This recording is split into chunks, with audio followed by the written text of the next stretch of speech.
Hello, thanks again for stopping by. I am StephREDD and I have a question for you. Always asking questions. My question today is, how are you? Yes, how are you? While you think about that, let's take a break and let me give you time to click the red button underneath and subscribe to my channel.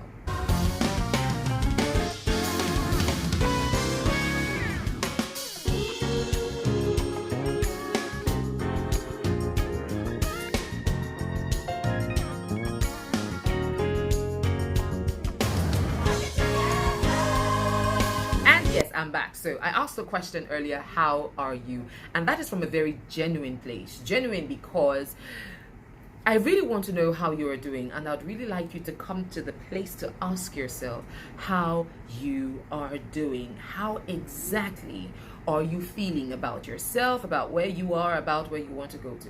Now, the phrase or the question, how are you, has been somewhat jeopardized, if I'll use that word, because it's become like part of a greeting. So when you say, good morning, how are you? Good evening, how are you? It's like as though it's one phrase, they all go together. So when you say good morning, there has to be a how are you that comes afterwards. And then the next thing that comes afterwards as well is, I'm fine. How are you? I'm fine. But are you really sincerely fine? Can you say that you are well psychologically, emotionally, and socially? Now that is why I'm asking the question, how are you? It's Mental Health Day today. And what really is mental health? Mental health is your emotional, psychological, and social well-being, which determines how you think, feel, and act, and also determines how you interact or relate with the people around you. And it's very important to note that if your mental health is not properly taken care of, it will affect every other thing. It will affect how you think, it will affect how you feel, and it will definitely affect how you act. So what are the things that are jeopardizing your mental health? What are the things that are putting pressure on your mental health? And pressure being the key word. I know there's been a big deal about mental health recently. Oh, I'm trying to take care of my mental health. Oh, my mental health. Oh, my mental health. And it's probably not something that has been spoken about for so long up until recently, and it is gaining a lot of ground, and it is good. But one of the things I would like us to focus on more particularly is not the fruits of mental health challenges, but the roots of mental health challenges, because when you are able to fix the roots, you would have dealt effectively with the fruits. But if what we're doing is plucking out the fruits, then we're not dealing with the roots. What are the roots of mental health challenges? We have to be able to identify them, because what you can't spot, you can't stop. What you can't name, you can't tame. Yeah, that's they call it aspire to perspire. Okay, stay focused here. But it's quite important that you're able to put that in perspective to know, okay, what are the things that actually trigger me being anxious? What are the things that trigger my emotions? What are the things that trigger my psychological well-being and my social well-being? We have to become more cognizant of the things that trigger our low emotional state or our low psychological and social state, such that when we are able to identify it, we're able to tame it. When we're able to identify it, we're able to stop it. And these things are pretty much created in environments. It's your environment that will trigger something that will move you to the place where you think, feel, and act in a particular way. It is something that you have constantly seen and are still seeing, something that you have constantly heard and are still hearing, something that you have previously experienced and are probably still experiencing, that will move you to that place where you begin to feel emotional, psychological, and social pressure. One of the things that bring pressure is competition. And the sooner we are able to begin to identify these things which are roots, the better it would be for us to tackle the virus of mental health challenges. Understanding what exactly is this pressure. So let's name different pressure points, different pain points. There's environmental pressure, and environmental pressure would include social media pressure, pressure of wanting to make sure your business works, pressure of wanting to make sure your marriage works, pressure of wanting to make sure that your life works, that you become a person of value, or that you become recognized. And the need to be recognized, or the need to blow, makes us sometimes forget that life is a journey and life is a process. The other day, my husband was having something, and it really I just overheard him say something about entrepreneurs and trying to build businesses. That if you focus so much on trying to blow like a balloon, you will burst, because balloons have elastic limits. If you're all about blowing and blowing and blowing, there's a limit to which you will blow and then it will burst. But if you concentrate on growth over blowing, Concentrate on how you can grow instead of blow. When you grow, you will stay there. When you grow, you become like a tall tree that is planted by the river, that bears forth its fruit in season and in and out of season, because you know how to prune, how to till the ground, how to water, how you know what to do to keep the root alive in the soil. You know what to do to keep the fruits hanging and fresh and all yellow and nice to pluck. It takes a process, and understanding that life is a journey, understanding your center, understanding the uniqueness of your journey. That you are running with someone else does not mean that the person has the same destination as you do. You need to understand what your destination is. And for every time you feel that pressure to want to be, rather to want to do, you remember who you are. You remember your identity, and you remember the uniqueness of what you carry. And that uniqueness is what will keep you in place to say, okay, that's not my race, this is my race. What do I need to achieve this? How do I not allow that pressure? How do I not allow that water pressure getting to my boat? The inability to fix the trigger will keep us in a constant place of trauma, and trauma, of course, will deal a bad blow on our mental health, will deal a bad blow on our self-perception, will deal a bad blow on our self-belief.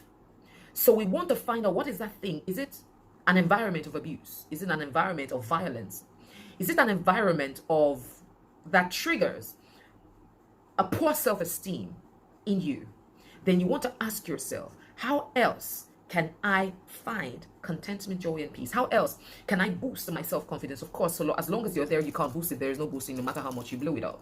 So how else do I find myself to reposition so that I can reframe and engage strongly, so that I can reframe and show up strongly on my job, at my place of work, business, whatever it is that I do, show up strongly in a relationship that doesn't just benefit the other party, but benefits me strongly. And those are decisions that we have to take personally. No other person can take charge of your mental health as much as you can. So you have to be able to come to the point where you say, what are the things that trigger me to make me become like this? And not sit on the victim's chair, because the victim's chair is a very wrong place to sit, because you keep beating yourself over things that you have no control over. Choose your battles, and you look at everything and ask yourself, what do I have control over here? What do I not have control over? How do I make the best of what I have control over? And regardless of whatever it is, how do I find peace? How do I find contentment? And how do I find joy? Joy, not momentary joy, but long-lasting joy that is not defined by things, but that is defined by an identity in self, a self-perception, a core that even if everything was taken away, you can build it again because it's in your center. And when things are together, the center will hold. But the center keeps falling apart because things are not together. Things fall apart where the center cannot hold. Your center is a place of your mental health. Center is a place of your emotional, your psychological, and your social well-being. And that is premised on the core of your identity. So what is your identity? In simple terms, who are you? If you know who you are, you will not submit yourself to pressure. You will not submit yourself to pain. You will not submit yourself to emotional damage, to psychological infections, but you will choose how you want to show up.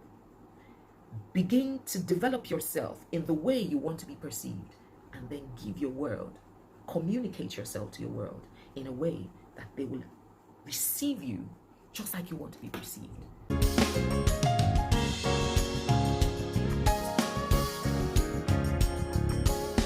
There's a story recently that was going around on social media about a particular manager that spoke really rudely to a staff and called him names during a Zoom session, something of a review meeting. And the staff wrote to the management to say to the person, to say these and these kind of words are not the kind of things you use on me. It's derogatory, it's disregarding, it's insultive, and even more important, it's damaging to my mental health. Because when you call names, when you use terrible names to speak to people, you are breaking their spirit. You're making them to second guess themselves. Is it possible that you can communicate your displeasure better without breaking someone else's spirit and throwing them into mental turmoil? Which is why this particular staff, after letting the manager know what he said as a manager to him affected him, he tendered his resignation, which was the most reasonable and wise thing to do. Why? because you have to learn how to eject yourself from a system that causes you hurt, that causes you pain, and that breaks your spirit. Look for a system that builds your spirit. Sometimes it may not be the system. Sometimes it may be a person that has a strong voice in the system, whose ox is God, and whose word is the beginning and the end in that system. If you need to eject yourself from there to find yourself, you better do so. Because when you don't, you eventually begin to lose everything, every single courage and confidence till you have it no more. And one day you would pack up. And even when you get out, it takes so long for you to find yourself. Why? Because you have been mentally crushed. You've been emotionally crushed. You've been psychologically crushed. So you no longer have a social presence. You can no longer show up with the authenticity that you have, the authenticity that comes with your thumbprint, the authenticity that comes with your iris, the authenticity that comes with you just being who you are. So as we celebrate what I say, the Mental Health Day today, take our time for you, to build you, to love you, and to ask you in the mirror, who are you? Define that you. Begin to rebuild that you. You may not have a reference from the past to pull from, but you can create a future that you want to draw to. That is a better option if you have no past, so that you can live more intentionally in the present, live more fully, live fully in the present, live more conscious of your present, and enjoy every moment, because when it's lost, it can never be regained. I hope this has helped you. If you think you're having a challenge with your identity or with how you're perceived, and you think it's affecting you at work, it's affecting you in your marriage, in your relationships, it's affecting you in business, and you are pretty much latching, holding on to different things to give you courage, holding on to different things to reinforce your strength or reinforce your identity, you're pretty much living in fear. You are living in deep fear, because when those things are taken away, your center would have been divided, because it was not put together in the core of your identity. It was put something and something outside of you. So reach out to me on any of my social media platforms at I am StephREDD, or send me a mail to info@StephREDD.com. I would be glad to hold your hands through it, to help you find your center if you've lost it, to help you rebuild from the center so that you are communicating that center better in your relationships, engaging it more effectively to be more productive in everything that you engage yourself to do. So looking forward to hearing from you. Up until the next time I release another video, you have an amazing day, an amazing month, amazing years ahead. And take care of yourself, because no other person can like you can. I am StephREDD.